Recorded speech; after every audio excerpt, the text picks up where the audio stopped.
Assalamualaikum sahabat pengangguran dimanapun Anda berada. Hari ini kita Kebun Anggur Godong Ijo Munggang Sari Grabak Purworejo akan review tentang perawatan perawatan cabang-cabang tersier setelah dilakukan foundation pruning. Kita akan lakukan pembuangan tunas air, pembuangan sulur-sulur, dan kita akan lakukan penjepitan untuk atau penataan untuk tersier tersebut agar lebih rajin.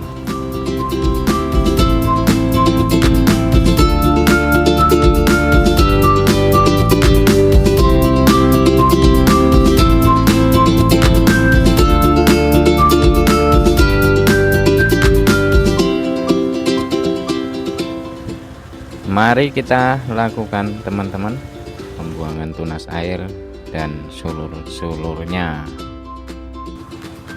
Sulur-sulur ini harus dibersihkan teman-teman, dengan tujuan jangan sampai nanti kalau sudah besar bisa mengikat pada cabang tersier yang lain, dan saat pruning pembuahan nantinya saat pelepasan itu akan sangat sulit. Kita konsentrasi pada satu jalur saja ya teman-teman. Untuk saat ini buah masih dibuang dulu karena kita ingin berpegangan pada untuk mendapatkan tersier yang merata. Ini kemarin dilakukan foundation pruning ya bro. Ini sudah berumur sekitar 45 hari setelah pruning. Nah, kita lakukan pembuangan tunas air seperti ini,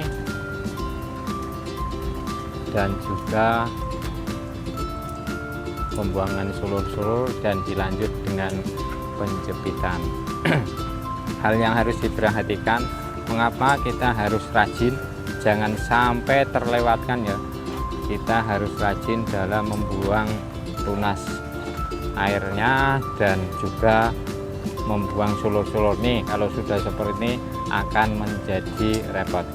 Untuk teman-teman yang punya pohon anggur harus rajin, jangan sampai ibaratnya terlambat. Contohnya ini nih, kalau terlambat seperti ini saling mengikat. Kalau seperti ini nanti kalau sampai terlupakan dan saat tua ini akan mencekik dan mengganggu pertumbuhan dari batang yang tercekik ini. Makanya harus segera dilakukan pembuangan.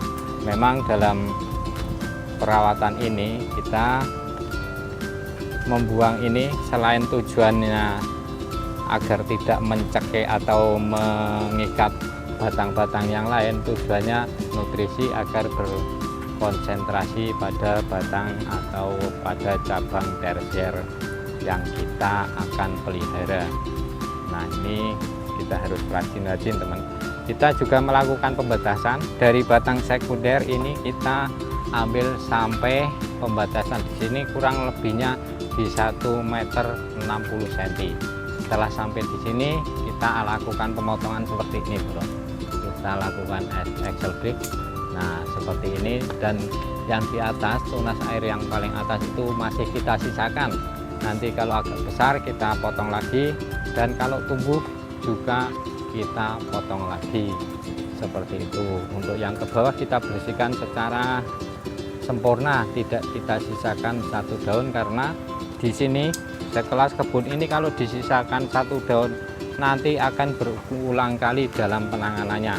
Misalnya ini kita sisakan satu daun di hari ini, minggu depan ini akan muncul lagi. Makanya sekaligus kita melakukan pembuangan tunas air dan tidak berulang lagi seperti itu.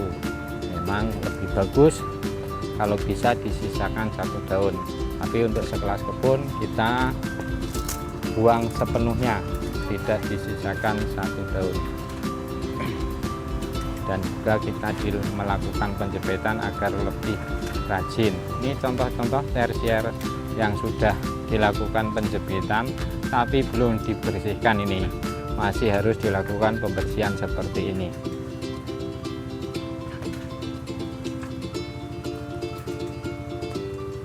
Apa manfaatnya kok harus dibuang tunas airnya teman?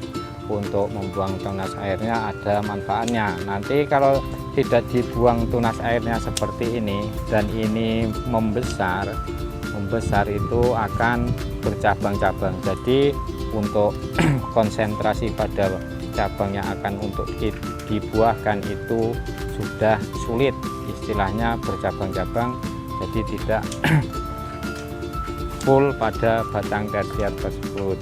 Selain itu, jika ini tidak dibersihkan ya bro, jika ini tidak dibersihkan nanti saat pemangkasan tumbuhan, misalnya kita potong di sini dan di sini masih ada tunas air, yakin yang muncul atau yang besar lebih duluan itu tunas air tersebut, sehingga bat ini tidak pecah.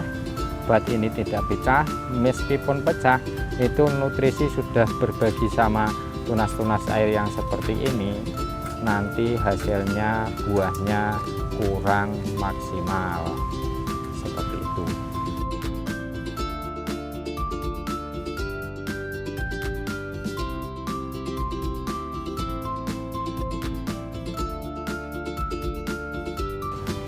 Terima kasih, semoga bermanfaat untuk teman-teman semua. Salam nganggur, tanah subur, tanam anggur bersama Bodong Hijau. Wassalamualaikum warahmatullahi wabarakatuh.